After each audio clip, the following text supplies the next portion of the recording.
If I'm to stay here until my research is complete, I'd better learn to hide my true nature from the mortals. But what about my thirst for blood?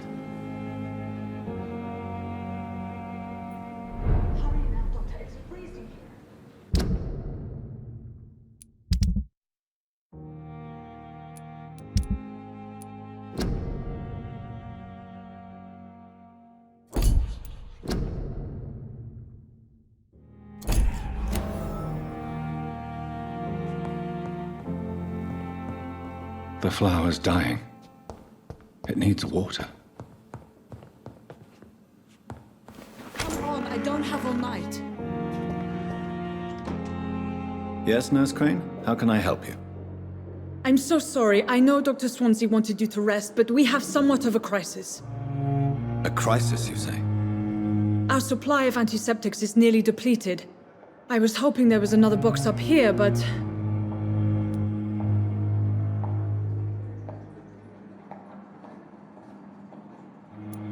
What type of hospital are you running?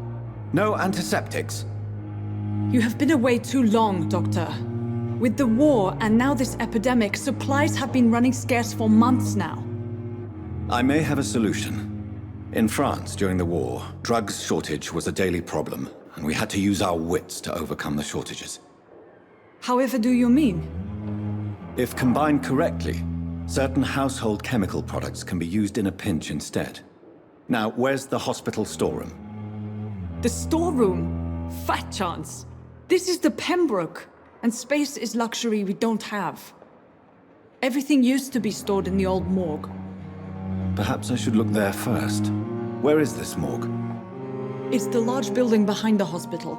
You'll need to go in the back door because it's been sealed off for sanitary reasons. Take this key.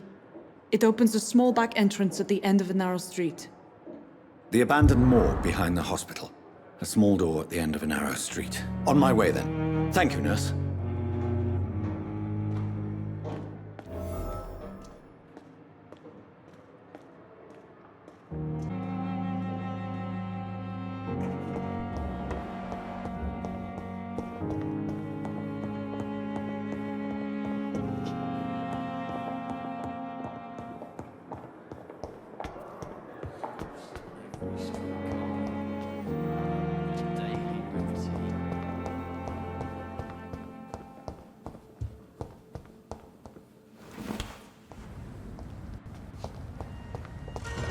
I cannot enter.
It's locked.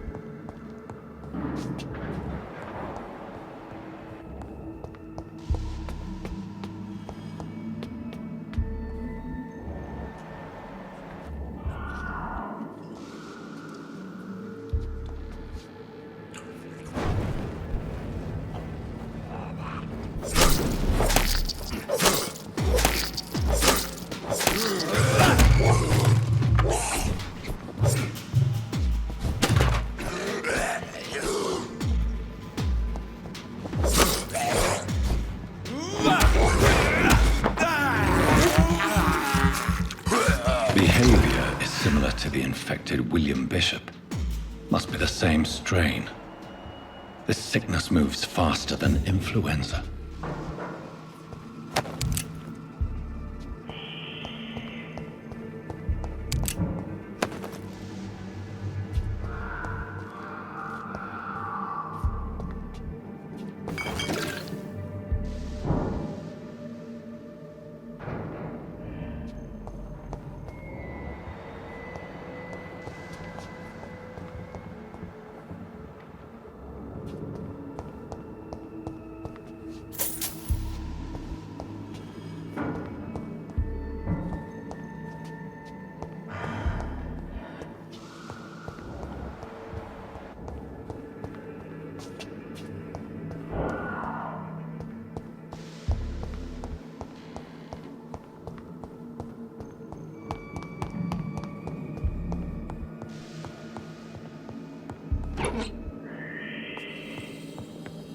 This key will surely grant me access to the basement.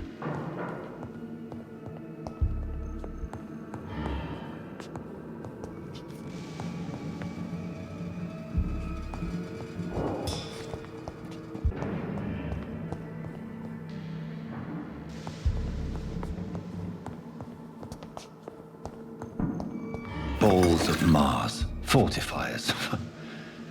As popular as they are ineffective. But they do contain iron tartrate, and that might prove itself useful.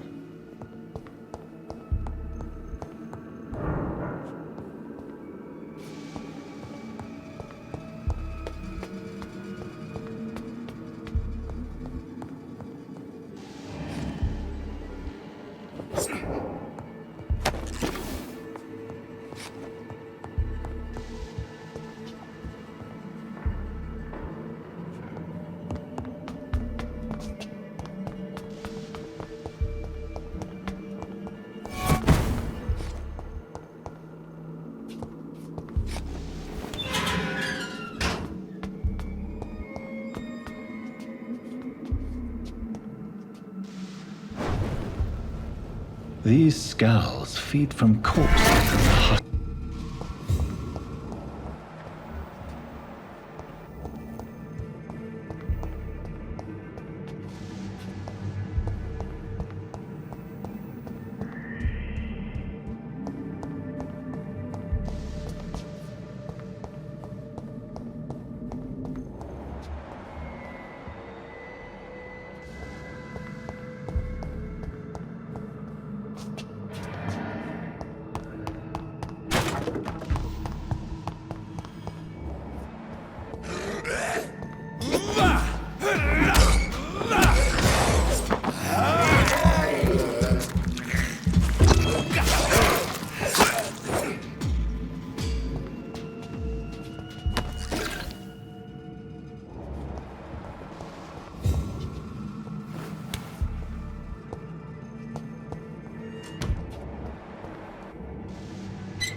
It's locked.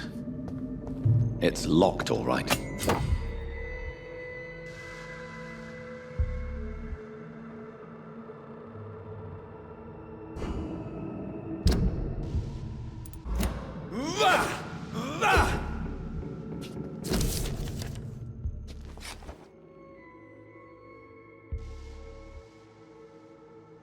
Mr. Connor's injuries don't match the report. I'd better look into this.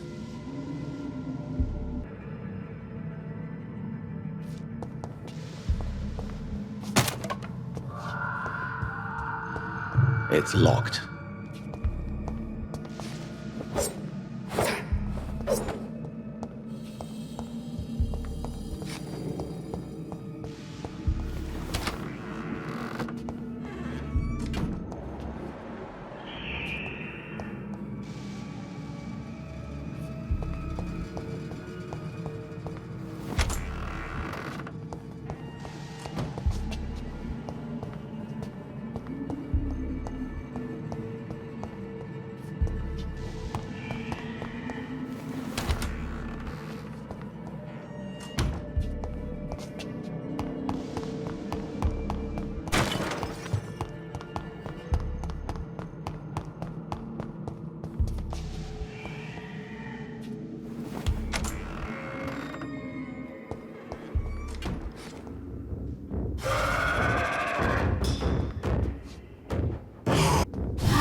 Skulls can be so ferocious. I'm not sure I can defeat them without becoming stronger. To drink blood is so tempting. Sodium hypochlorite. Dangerous to administer, but efficient in the proper dosage.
Finally, you've returned, Doctor.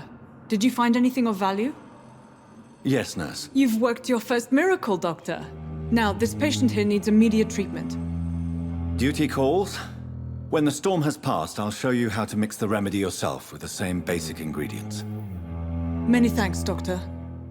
When you've finished, you ought to report to Dr. Swansea in his office. He's been looking for you. Seemed pressing.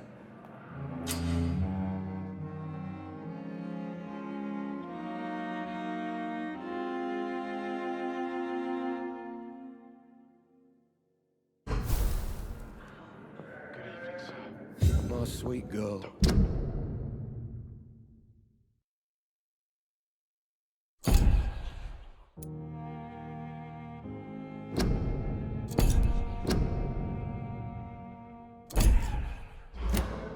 Reads me like a book.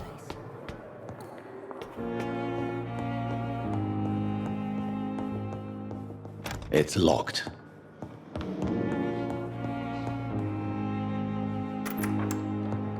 Please, Jonathan, come in. Fascinating, is it not? In the last decade, so many mysteries have been brought to light with our microscopes.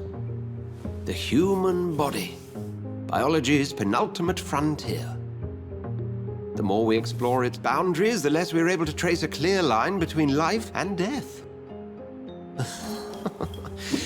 You, my friend, have a foot in both countries.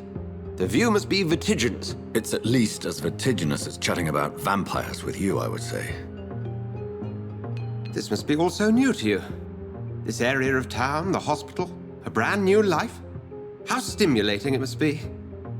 I wish I could share your enthusiasm, Dr. Swansea, but my condition defies scientific categorization. Undead? Unalive? Immortality defies logic.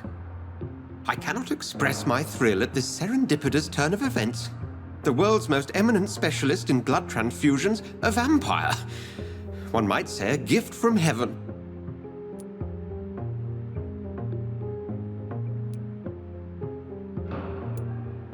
It may seem strange, but your words have brought me some comfort here. Forgive me. I've been an admirer of your work for a long time, and now you are so much more than a brilliant physician. And please, call me Edgar.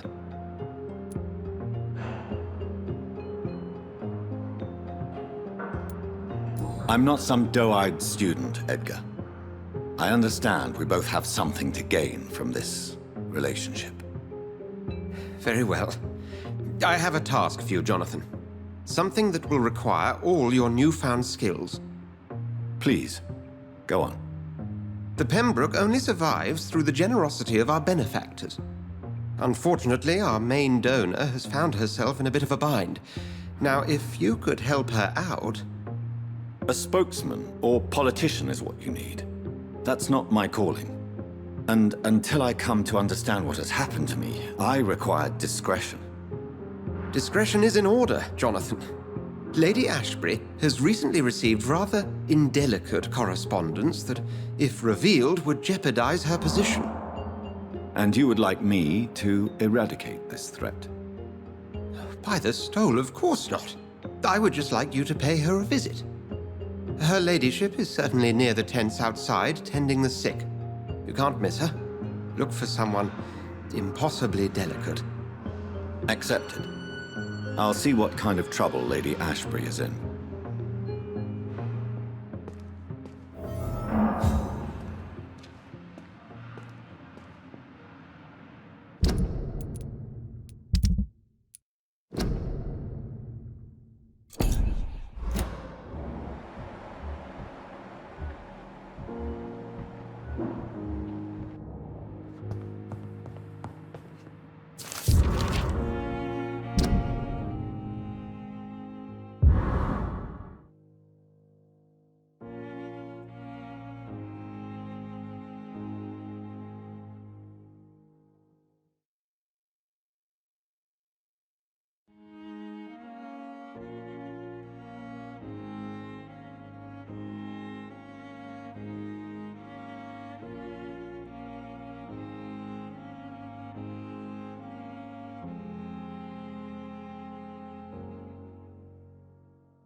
Time has lost its effect on me, but the suffering continues.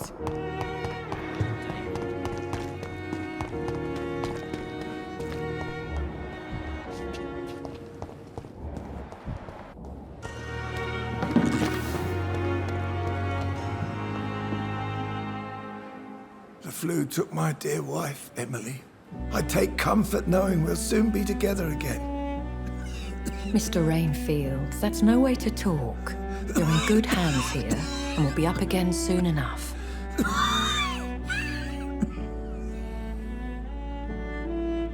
Now do me a kindness and get some sleep. I'll be back round later. Your words are kind, the blessings of an angel. You're the sweet, sweet Lady of Mercy.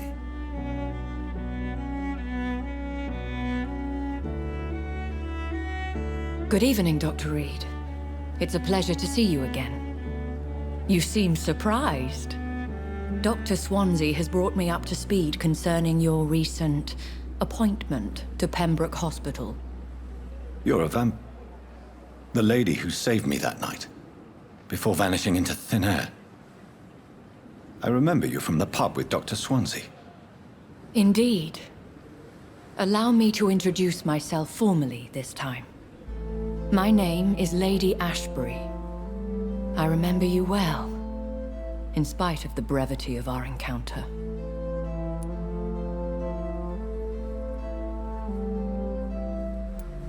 Apologies. You've taken me by surprise. I'm very happy to see you. The pleasure is mine, Doctor. I hope you're more disposed to answer my questions now. You must have countless questions, but our rather urgent matter first. Swansea has explained.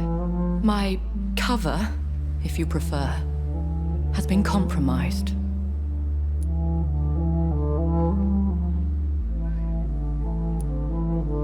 Have any of the patients given you trouble? These poor souls have so little left to live for. I do my best to ease their pain.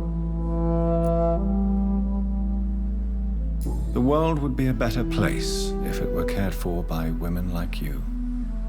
You make me blush. I am simply a necessary evil. Pardon my boldness, Your Ladyship, but I have questions concerning this condition we share.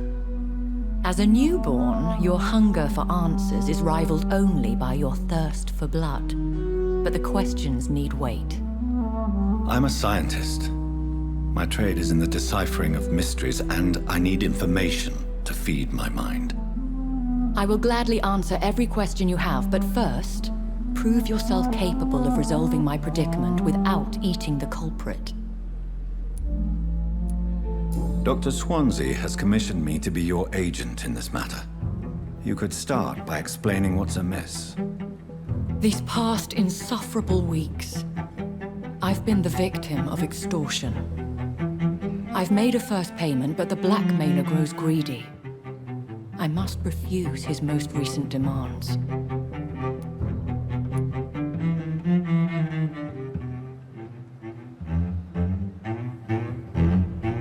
What are your expectations? Please be precise.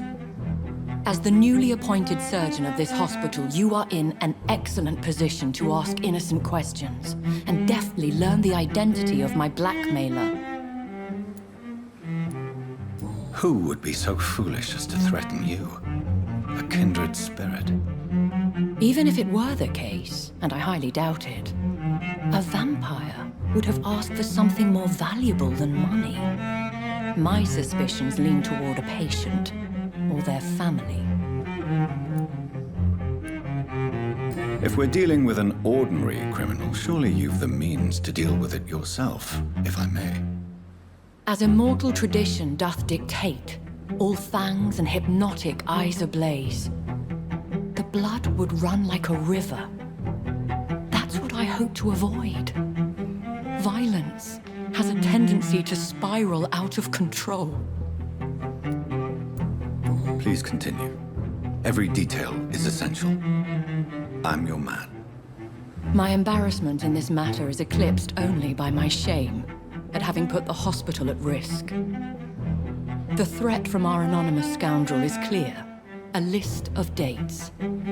My visits coinciding with the dates of suspicious patient deaths due to massive blood loss.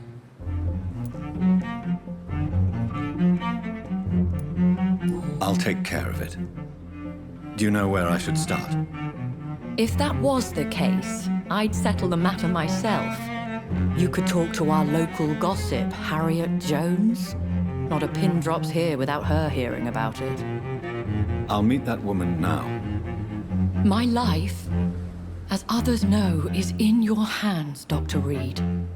I'm sure of your discretion, but I do fear your powers of persuasion will be put to the test. When this is resolved, I'll be your obligé. I'll answer all questions in regards of your condition.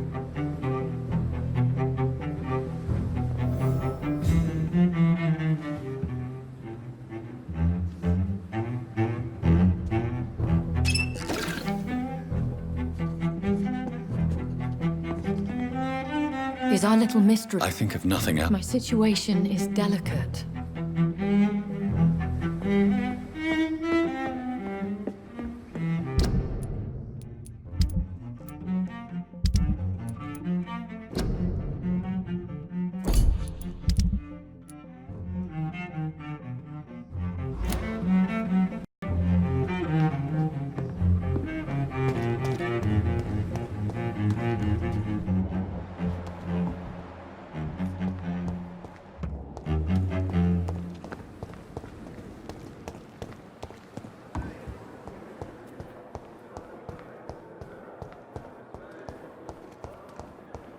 Simpletons, these nurses. Bred with no respect.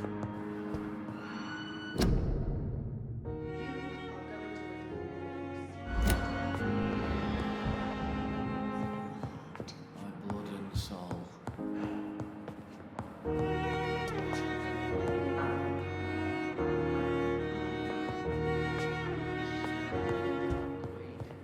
Spare your obedience.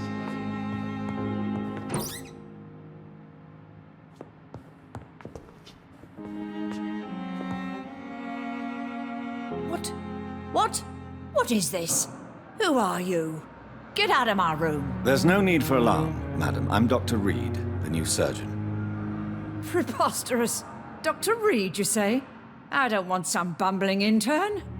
Where's Dr. Swansea?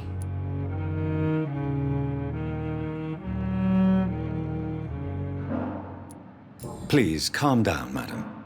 I assure you that I am highly qualified. I'm just back from war duty. How brave. Threatening an old defenseless woman. You know how long I've been a patient here? You've picked the wrong fight. I'm Harriet Jones. Harriet Jones? Indeed. I've been meaning to have a chat with you. You know what goes on here better than any other patient, I gather. Oh, better than any patient, nurse or doctor. I've seen so many vile undertakings. I heard there have been some despicable goings-on. Was there a case of blackmail? Blackmail? Wait. You're investigating something. This isn't a social call. One of those incompetent cunts slit a poor sod's vein. If I didn't know better, Miss Jones, I'd be inclined to say you enjoy this type of idle gossip. God's honest truth, Doctor. It's just the way it is here. Most of these bitches would let you freeze to death before getting you a blanket. You seem to know more about the goings-on here than anyone else. Beware, Miss Jones, in case suspicion should fall on you. That's it. Blame the old and infirm. I see those little bitches' greedy little eyes. Just waiting for me to pop off they are. I assure you, madam, this is not an investigation into a possible medical error. Debauchery, then? Nurses Crane, Hawkins, Brannigans, whores, all of them. They can't keep their legs shut. I've seen them scratching slutty sores. Really? Well, if you have irrefutable proof, I'll not have the staff behaving in such a manner here. This is your business, Doctor, not mine. But I swear one of the nurses is cavorting with some man on hospital hours. Thank you for your time, Miss Jones. You've given me something to go on. See you on the next round.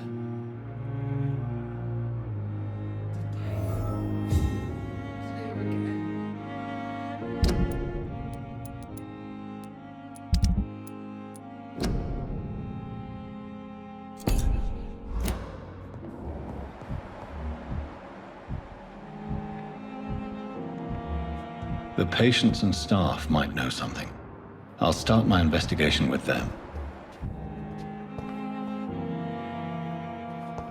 Fear and disgust on every street corner.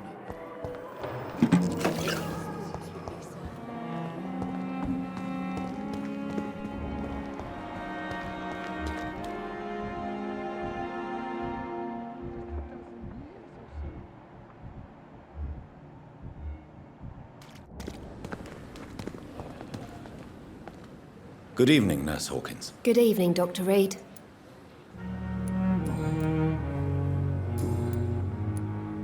What can you tell me about the strange man visiting one of the nurses during her shift? Let me guess. You spoke with that old shrew, Harriet Jones. Do not pay attention to her, Doctor. She's full of fanciful tales.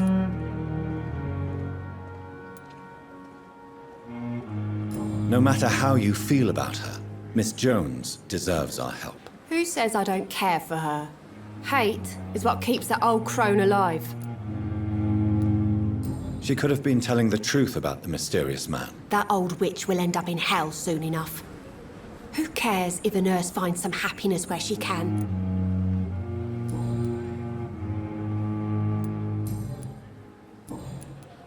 What can you tell me about the strange man? Let me guess. Goodbye, Nurse. Another night of the glorious battalion of Pembroke.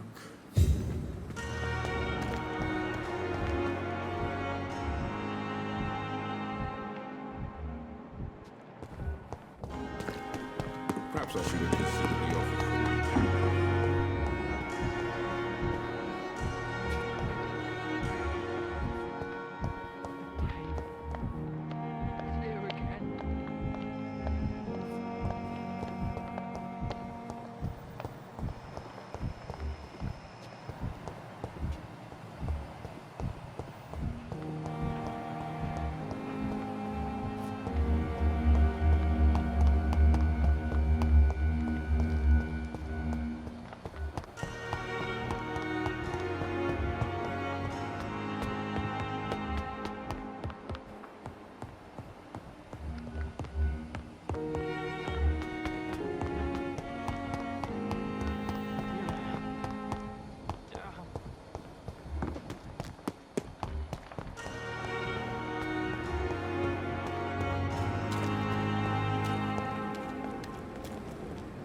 Good evening, Nurse Brannigan. Good evening, Doctor.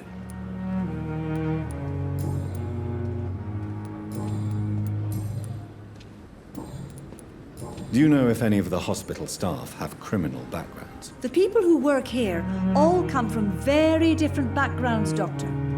Just like the patients. Have you seen a strange man visiting any of the nurses here? I've never heard of such a thing, Doctor.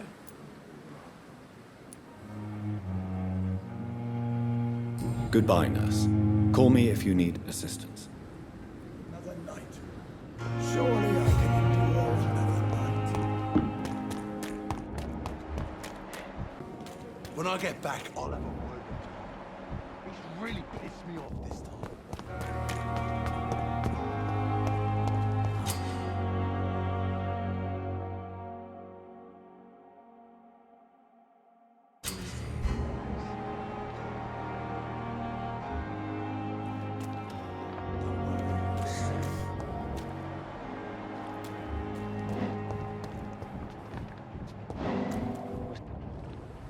You're sure you don't come back with me?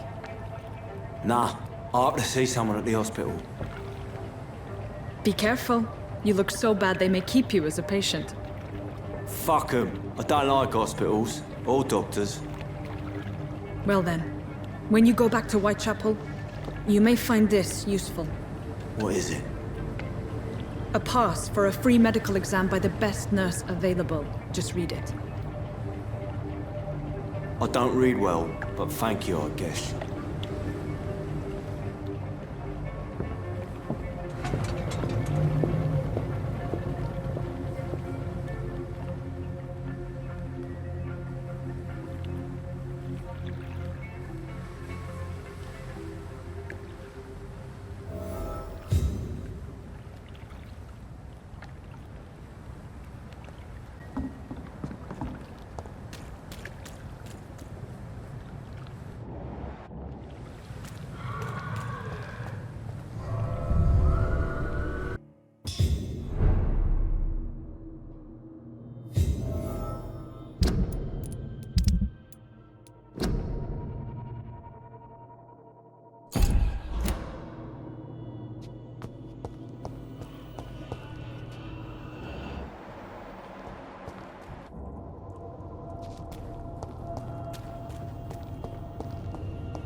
This man has been savagely attacked and dragged to the floor.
sort of creature is this?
Here's what's left of him.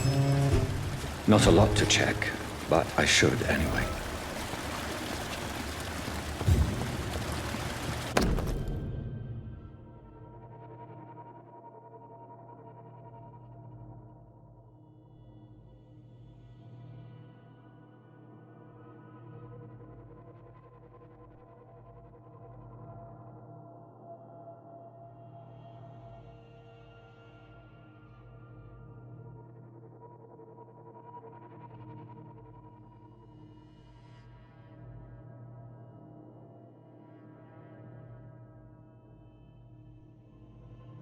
Some voucher for a free checkup in Whitechapel. What is Nurse Crane up to?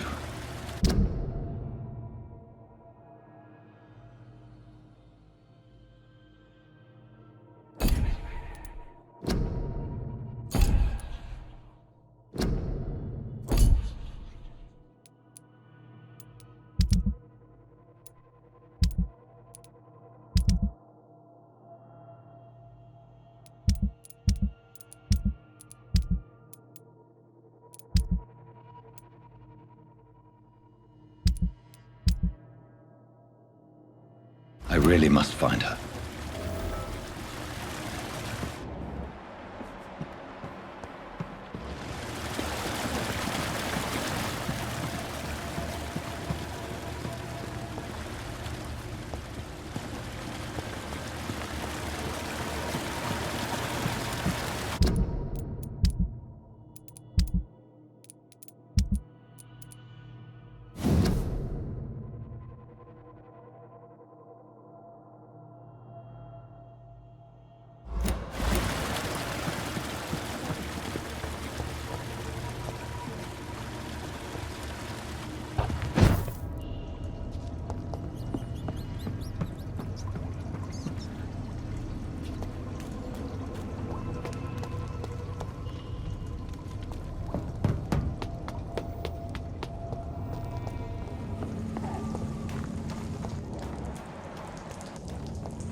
This neighborhood is linked somehow to the kind Lady Ashbury's blackmail. First, let's find this Petrescu fellow. You just look the other way this week, Joe. Come on, we can sort it out.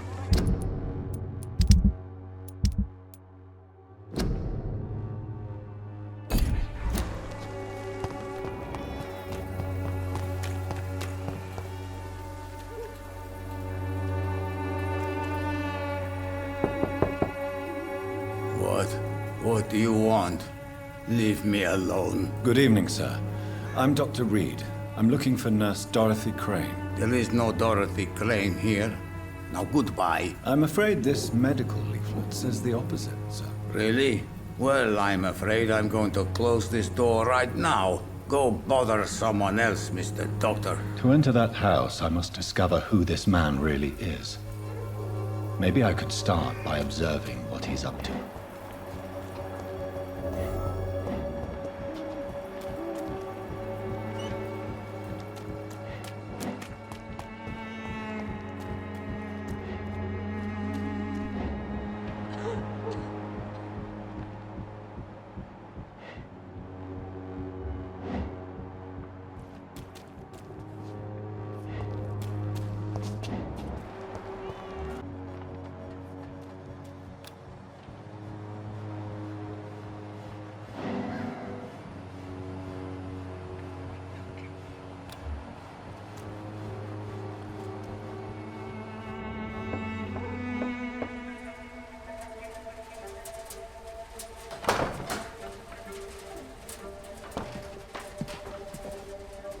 A strange man was at the door with a pass for our medical facility. I refused him entry. Darius, how could you know he didn't need our help?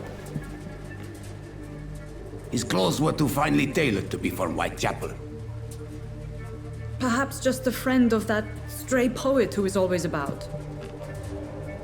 Richard Nethercott?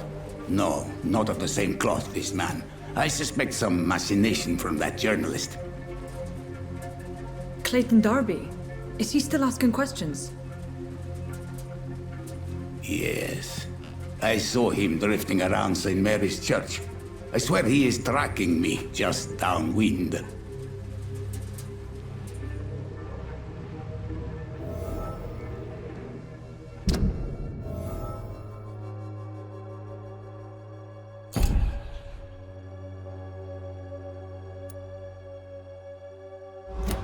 I must talk to that journalist or the poet.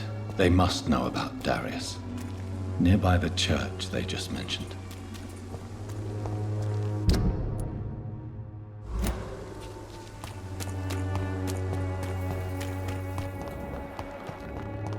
Please, I don't have your money. Come on, Barrett, you know the game. You've paid the people.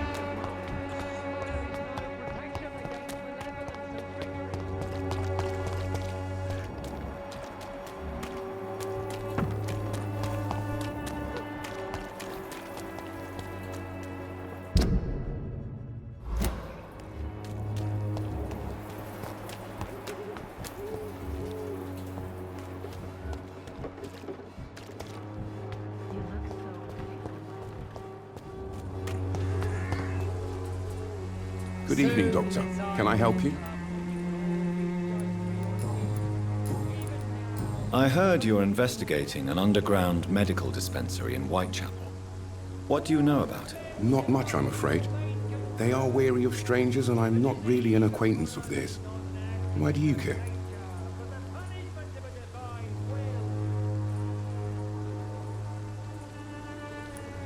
I'm afraid one of the nurses from the Pembroke Hospital may be involved with unsavory activities. Ah, could it be Dorothy Crane? Without a doubt, you are a damn fine journalist, Mr. Darby. What do you know of her accomplice, a man named Darius? I don't know much about the man. He's very cautious. Never goes out. Doesn't seem to have any friends or family. He has no relatives at all? No. Except for that strange man, a poet named Richard Nethercott, who sometimes comes by. Darius would never let him in. Where can I find this Mr. Nethercott? He spends most of his time lurking around Whitechapel, talking to himself or declaring verses. These days, you can usually find him behind the church. He never goes out? No. A few days ago, he unexpectedly did. I followed him, but it was just a ruse to keep me away from his house. Really? How do you know? He went to the nearest mailbox, but just before posting his letter, he ripped it up and threw it away. Goodbye, Mr.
The content of Darius' letter to his children could give me more leverage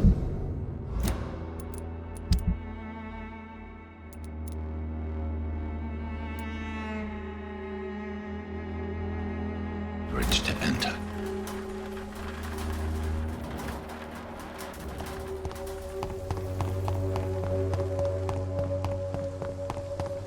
It's locked, all right.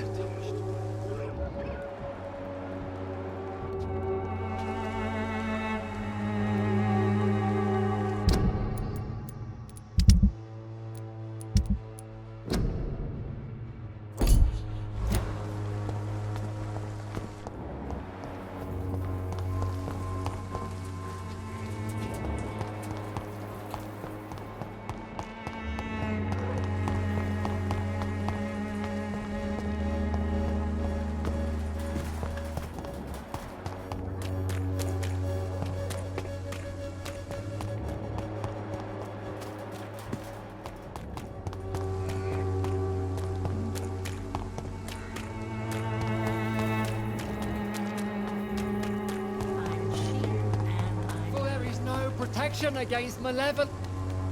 Good. It's far.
Good evening, sir. I'm Dr. Reed. I would like to ask you a few questions. Please be my guest. Although I may not be the best informant regarding this part of town, my words speak about that which the eyes cannot see. Really? Are you an artist of some kind? I'm a poet, sir. Richard Nithercott, at your service. May I ask you a few questions about the district? Extraordinary part of town, is it not? I'll be glad to help you, if I can. I'm looking for Dorothy Crane, a nurse who lives in this vicinity. Dorothy Crane. Oh, I love the name. The Crane of Whitechapel. Sounds very mysterious. But, sorry, no, never heard of her. What can you tell me about an old man called Darius? Darius Petrescu? Yes, I know him. At first, I thought he was only a small publisher. I invited him to publish my work, but his reaction was pretty clear. Not interested in your talent? Darius is an old political activist who takes delight in printing tracts and lampoons. Those communist activities only require mediocre writing skills.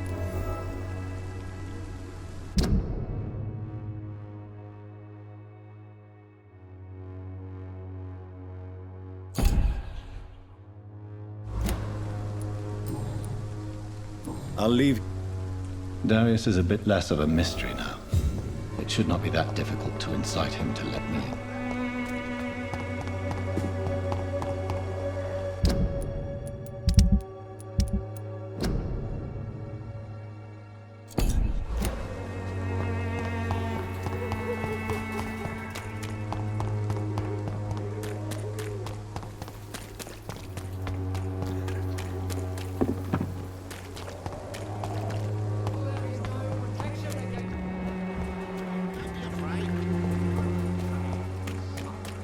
Cheap price, good quality. Come on.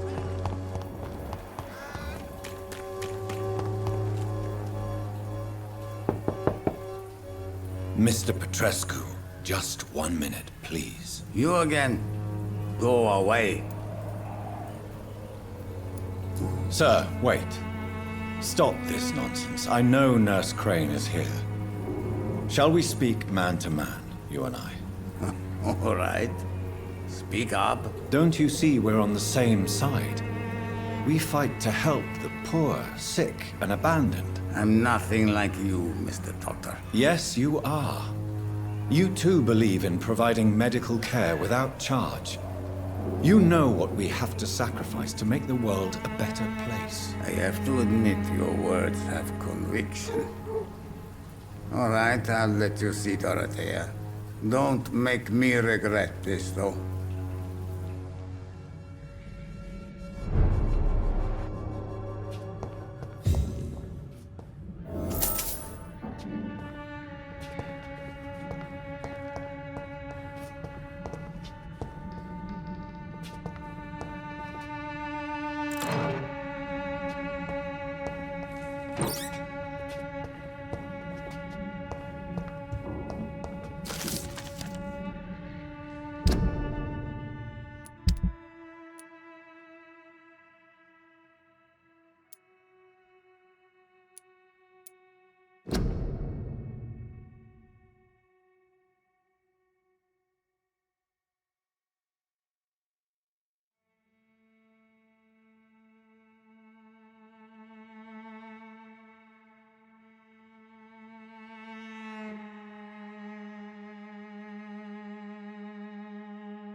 It's locked.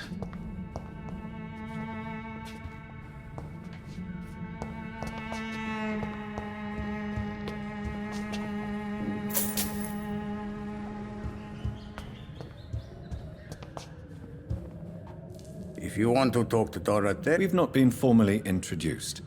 May I ask your name and occupation, sir? I am Darius Petrescu. I'm here to keep snitches and spies away from Dorothea. And I also run this little print shop. So Dorothy's real name is not Crane? Like myself and many people in this area, Dorothea is from occupied Romania. That's all you need to know. She seems important to the community. More than you can imagine. The West End does not want to hear of Whitechapel's misery. Dorothea is one of the few doing something about it. Tell me everything you know about Camellia, the mute florist. I do not believe in the afterlife, Doctor, but I'm almost convinced Camellia is an angel. She volunteered to give out our medical leaflets. Are you not worried for her safety? She is as brave as she is tough, and clever, too. If only I had met her when I was younger. Are you in love with Camellia, Mr. Petrescu? Don't be stupid. If I had met her when I was younger, we could have won our revolution. Who is she, really? Do you know where she's from? She's not from around here, that's all we know. Camellia is not even her name. It's her favorite flower. You say she has no close family? Well, there's that awful poet who constantly follows her around like a lost puppy. A good man for sure, but a very poor writer. Tell me everything you know about Camellia, the mute florist. I do not believe in the afterlife. Did you refuse to publish Richard Nethercott's previous works, Darius? Yes, his manuscript is as pompous as he is starched. Now there's a man who loves the sound of his own voice. You could have told him so. As a great writer recently said, politeness is the most acceptable hypocrisy. Do you have any family left, Mr. Petrescu? Children or grandchildren? Who knows? I have abandoned my people for so long, they might as well be dead. As dead as I am for them, I suppose. This war won't last forever. Did you ever think of returning to your country now it's free? No. I have taught strength and determination to my sons and daughters.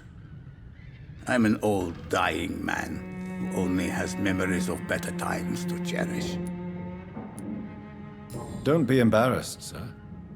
If you must know, my own father disappeared many years ago, and I forgave him. It's quite awkward to talk about our families like this, but thank you, Dr. Reed.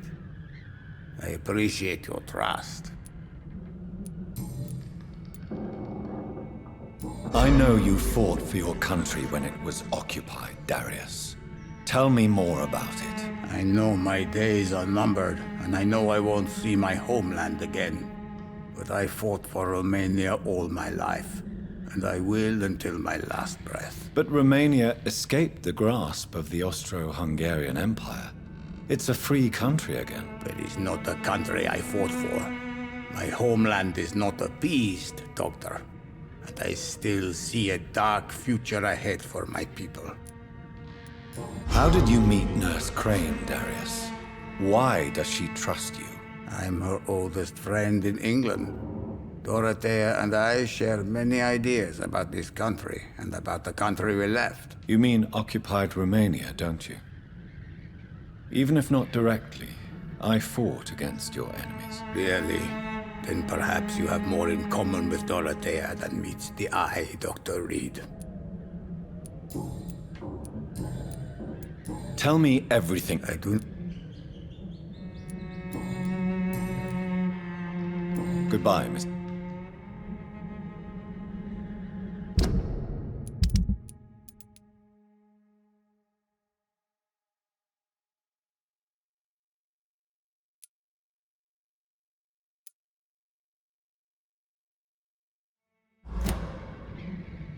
Yes?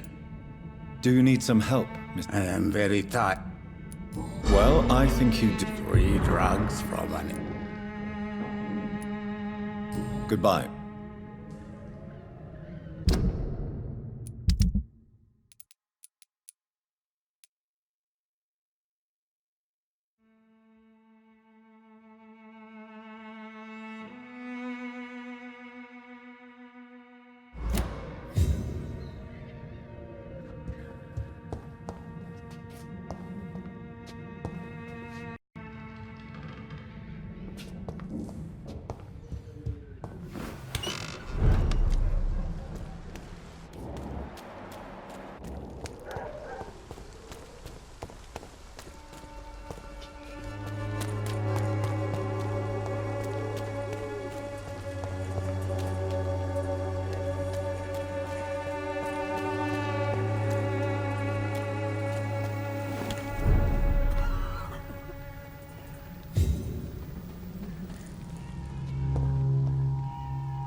I need help!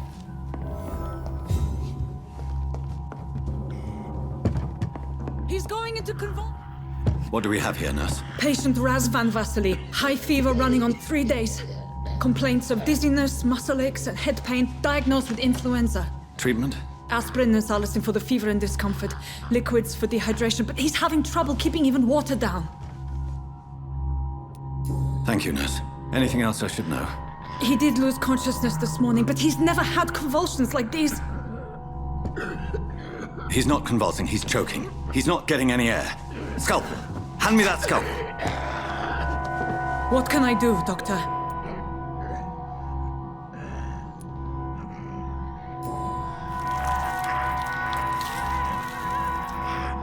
I need to perform a tracheostomy. Short pipe. That rubber tube will do. We're going to cut a passage for air through the neck. Yes, Doctor. He's breathing again, but he's coughing up blood. Internal hemorrhaging. I need to make another incision into the chest cavity to drain the fluids from the lung. Prepare another tube. A thoracostomy? Doctor, we've nothing to fight the infection. We need an aseptic environment.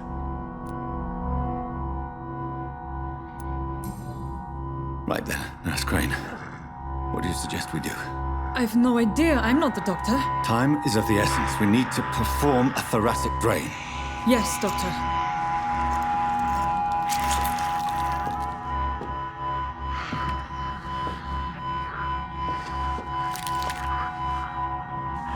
He's still bleeding, Doctor.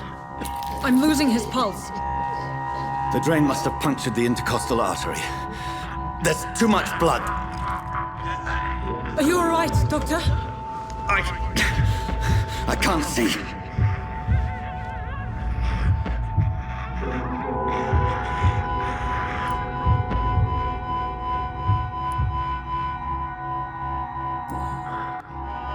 I must first suture the artery. Find the wound. The source of the blood. Needle and thread, Doctor. Good. The stitches are holding. How's he doing? We're losing him. We've lost his pulse. He's dying, Doctor!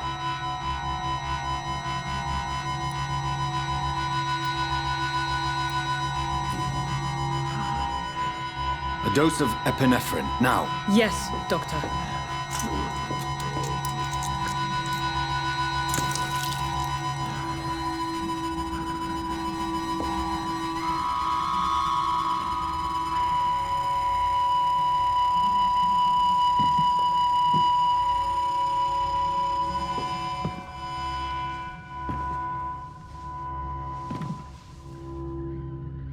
We've lost the pulse.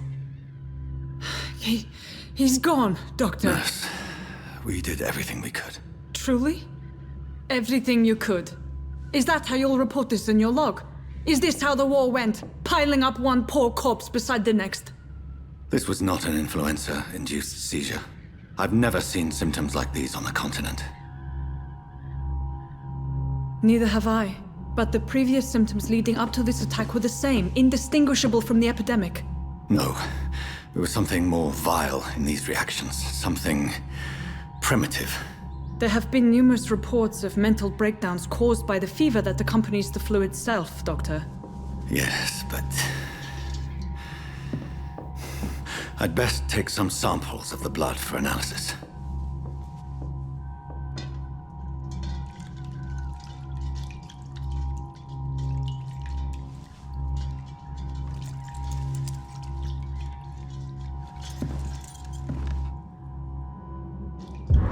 I doubt you're here to test my bedside manners.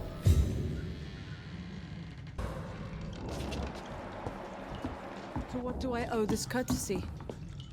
I suspect it was more than intuition alone that led you to us. So, how might I be of service, Dr. Reed?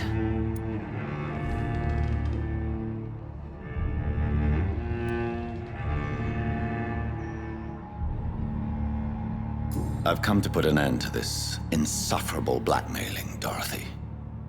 Doctor, you think your warnings scare me? I've stolen and plied, blackmailed and lied, but what else am I to do? I'm all these people have.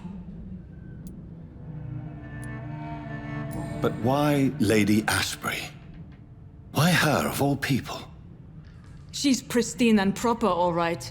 But that she-wolf in sheep's clothing murders the poor for sport. I have her where she belongs, and I'll milk her for all she's got. Dr. Swansea is a sensible and honest man. He wouldn't have refused your friend's care at Pembroke. It's easy for you to say, Doctor. These people cannot go to the police, nor to the hospital. They don't even speak English. They depend on me for everything. So, the end justifies the means. Is that your defense? I know you're kind, Doctor. Just another fine-heeled, silver-spooned gentleman who was given the world on a platter. You know nothing of poverty. Nothing of the shame, the hunger, the loneliness. You've convinced me of the sincerity of your actions and their noble justifications.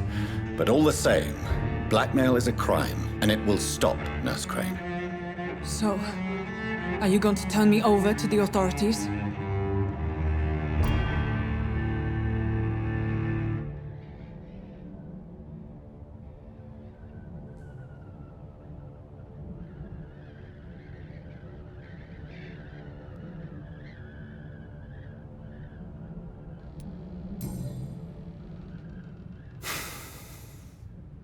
No. Your place is here. Jailing you would be an even greater crime. So, here is my proposition. I'll look the other way on your little enterprise. In exchange, you will resign from the Pembroke Hospital and provide me with medical supplies when the need arises. Dr. Reed! That sounds like a business proposition. My accomplice, then. No, just a privileged client. My research may require the occasional rare piece of equipment or ingredient. I'll pay good coin in exchange, fair and honest, to help finance your noble endeavors.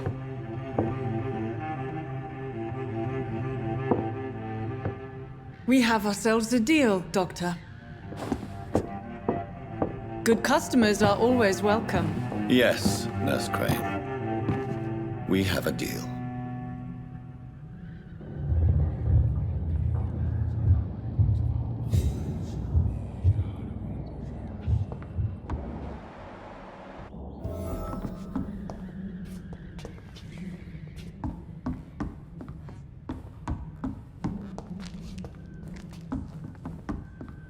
It's locked, all right.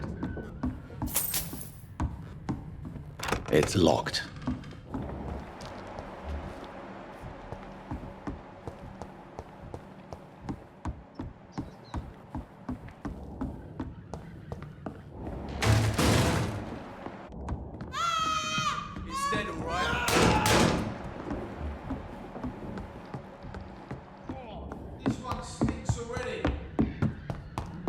It's locked, all right.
The Pembroke is so lucky to have Dr. Reed,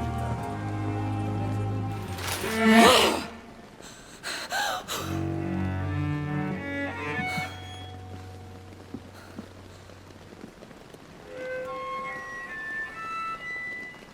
I would ask you to avert your eyes, sir. Or did you not know it was rude to stare? I knew it. Speak up, Dr. Reed. I like a man who speaks his mind.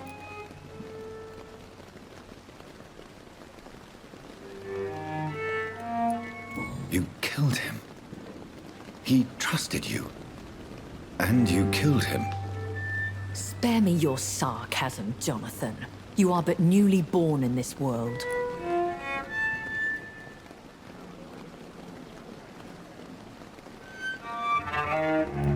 So in the end, the accusation was true, wasn't it? The situation is somewhat awkward nonetheless. I have not been observed sustaining myself for many decades. I have to say I'm a trifle embarrassed. Anyway, I have concluded my inquiries concerning your blackmailer. I see. Please excuse my agitated state. Under normal circumstances, I wouldn't let anyone see me in this condition. I must confess I have not put an end to the blackmail, my lady. Unfortunately, I could not bring myself to do it. I'm so disappointed in you, Jonathan. I didn't expect this from you. Lady Ashbury, you yourself admitted how ridiculous the sum of money was. I can assure you, it was all used for charitable ends. Well, you are full of surprises, aren't you, Jonathan? All right, say I trust you, but you will still pay the ransom. That is only fair. After all, it was you who failed to bring this problem to a satisfactory conclusion. I believe I could agree to that. And since a lady always keeps her promises, I will now answer any questions you may have.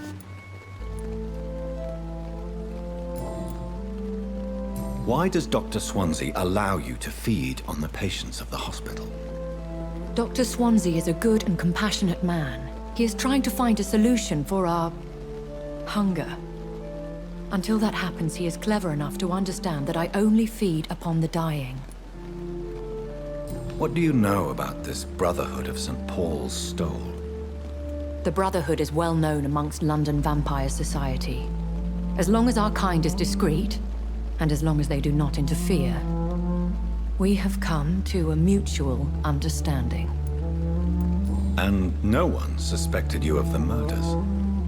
As you well know, suspicion has recently fallen on me of killing for pleasure. But you have my word, Jonathan. I take no pleasure in taking a life. I know this is beyond the pale, but may I inquire your age? Really? And I thought you were gentlemen. If you must know, I'm 27. I've been 27 for a long time now, and 27 I shall remain. Very well. But I believe there is more to this than you are saying. A lady has to have some secrets. And who bestowed upon you this eternal youth?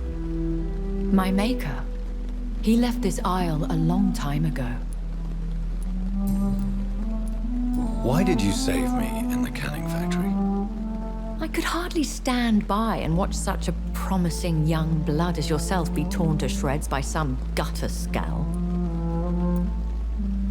William Bishop wasn't the vampire that created me then? No, Jonathan. Whatever their strength and demeanor, Scowls are the progeny of careless vampires. It cannot be the other way round.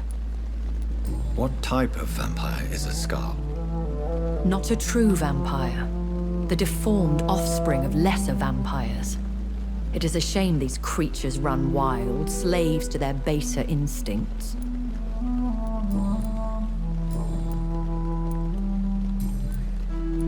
I've been away from London and England for 3 years. This isn't the city I remember. Things have gone from bad to worse here, Jonathan. I've lived in this city for a long time, and I've never seen it like this. What is it you fear? Fear has long since flown this form. But there is something malevolent circling us. I feel fear is merely waiting in the wings. The Spanish flu has hit London that bad? Yes, but it's not just that. I've heard things. Things I've not heard for a very, very long time. There are whispers in the shadows. Something far worse than the Spanish flu is here in the city. Are there many vampires here in London? Immortals are of a rare breed, and we often tend to hide. But you may occasionally meet some of us at night. Do you know any of them? Have you an idea of the identity of the vampire who attacked me? You mean your maker? No, Jonathan, I have no clue. But I fear he or she is as careless as cruel. To let you discover your new condition by yourself. What do you mean? Every now and then, you may discover an immortal in the deep of the night. But we are a rare and reclusive breed. Our progeny is almost never accidental. Will they all be as affable as you, my lady? I do not see why not. But remember, even the shark smiles before he bites. That sounds like a lesson from experience. Vampire politics are as intricate and sometimes tedious as a game of chess in a gentleman's club. I've learned from experience it is best to decline to play. When I awoke, changed, I was chased and attacked by vampire hunters. Prepared and well-trained. Though I can't be certain, more than likely it was the once glorious Guard of Priwen. Once glorious, but still dangerous. They have seen better days, but all fanatics are dangerous. You would be wise to stay clear. They are sworn to destroy our kind.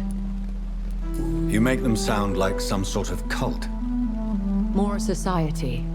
And like all the best ones, A secret society. I thought them almost gone, but it seemed they have been recruiting.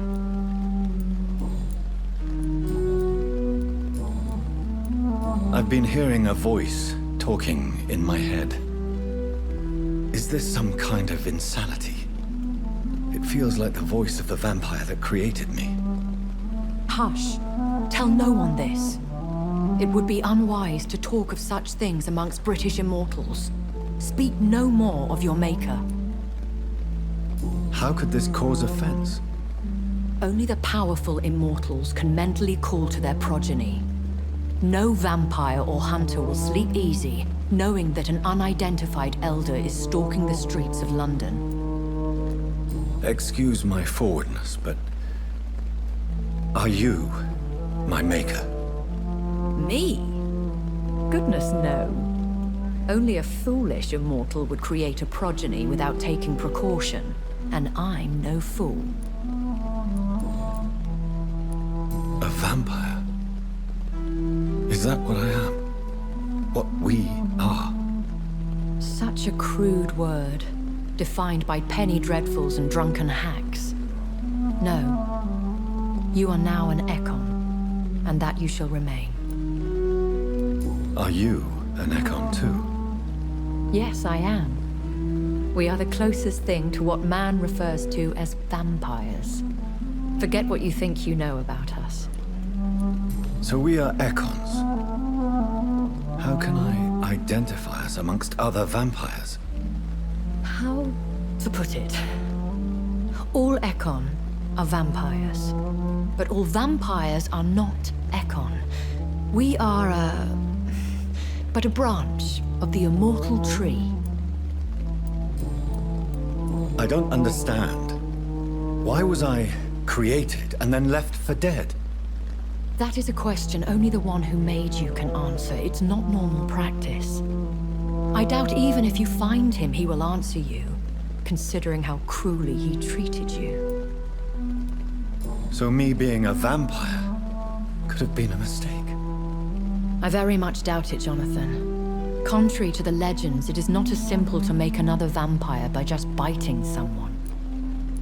I'd like to avoid creating another vampire by mistake anyway. Tell me, how is it done? The process is dangerous. It could even kill your potential progeny. If you did decide to sire an offspring, they must drink of your blood, Jonathan. I bid you farewell, for now, my lady. I must quickly analyze the blood I took from Nurse Crane's patient.